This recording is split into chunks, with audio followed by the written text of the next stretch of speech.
Europe میں 4 مہینے بعد پہلا الٹرا ساؤنڈ ہوتا ہے اور اگر کوئی جاننا چاہتا ہو تو بچے کی جنس بتا دی جاتی ہے۔ ڈیلیوری کے وقت خاوند عورت کے پاس ہوتا ہے اور کمرے میں 1 یا 2 نرسیں ہوتی ہیں۔ کسی قسم کی دوائی نہیں دی جاتی۔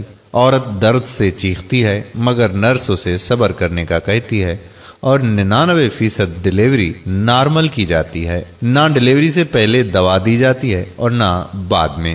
کسی قسم کا ٹیکا نہیں لگایا جاتا۔ کینچی سے عورت کو حوصلہ ہوتا ہے کہ اس کا خاوند پاس کھڑا ہے، اس کا ہاتھ پکڑے ہوئے ہے۔ ڈیلیوری کے بعد بچے کی ناف خاوند سے کٹوائی جاتی ہے اور بچے کو عورت کے جسم سے ڈائریکٹ بغیر کپڑوں کے لگایا جاتا ہے تاکہ بچہ ٹیمپریچر مینٹین کر لے۔ بچے کو صرف ماں کا دودھ پلانے کو کہا جاتا ہے اور زچہ یا بچہ دونوں کو کسی قسم کی دوائی نہیں دی جاتی سوائے ایک حفاظتی ٹیکے کے جو پیدائش کے فوراً بعد بچے کو لگتا ہے۔ پہلے دن سے ڈیلیوری تک سب مفت ہوتا ہے اور ڈیلیوری کے فوراً بعد بچے کی پرورش کے پیسے ملنے شروع ہو جاتے ہیں۔ پاکستان میں لیڈی ڈاکٹر ڈیلیوری کے لیے آتی ہے اور خاتون کے گھر والوں سے پہلے ہی پوچھ لیتی ہے کہ آپ کی بیٹی کی پہلی پریگننسی ہے، اس کا کیس کافی خراب لگ رہا ہے، جان جانے کا خطرہ بھی ہے، آپریشن سے ڈیلیوری کرنا پڑے گی۔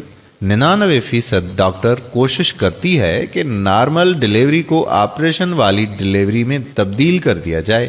ڈیلیوری سے پہلے اور بعد میں کلو گرام کے حساب سے دوائیاں دی جاتی ہیں۔ ڈیلیوری کے وقت خاوند تو دور کی بات ہے، خاتون کی ماں یا بہن کو بھی اندر جانے کی اجازت نہیں ہوتی اور اندر ڈاکٹر اور نرس کیا کرتی ہیں یہ خدا جانتا ہے یا وہ خاتون۔ نارمل ڈیلیوری 20-30 ہزار میں اور آپریشن والی ڈیلیوری 80-90 ہزار میں ہو تو ڈاکٹر کا دماغ خراب ہے کہ نارمل کی طرف آئے؟ آخر کو اس کے بھی تو خرچے ہیں، بچوں نے اچھے اسکول میں جانا ہے، نئی گاڑی لینی ہے، بڑا گھر بنانا ہے۔ اسلام کیا کہتا ہے، انسانیت کیا ہوتی ہے، سچ کیا ہوتا ہے، بھاڑ میں جائے۔ صرف پیسہ چاہیے، پیسہ۔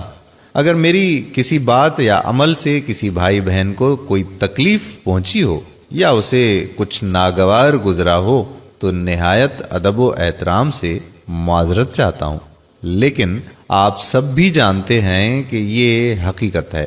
خدا را معاشرے کی اس حقیقت کو نظر انداز مت کریں۔ ہماری مائیں بہنیں کس اذیت سے گزرتی ہیں ہم موبائل اور کمپیوٹر چلانے والے ذرا اندازہ بھی نہیں کر سکتے۔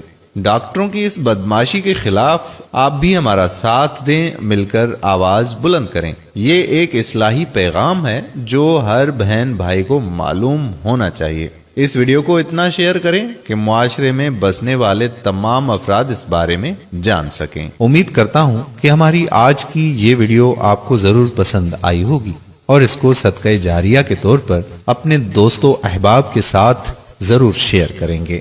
اگر آپ نے ابھی تک ہمارا پیج پیارا اسلام لائک نہیں کیا تو ابھی سے لائک کر کے فالو کر دیجئے اور ساتھ ساتھ ہمارے یوٹیوب چینل پیارا اسلام کو بھی سبسکرائب کر دیجئے تاکہ ہم ایسی مزید معلوماتی اور دلچسپ ویڈیوز آپ تک پہنچاتے رہیں۔ جزاک اللہ خیرہ۔ السلام علیکم ورحمۃ اللہ وبرکاتہ۔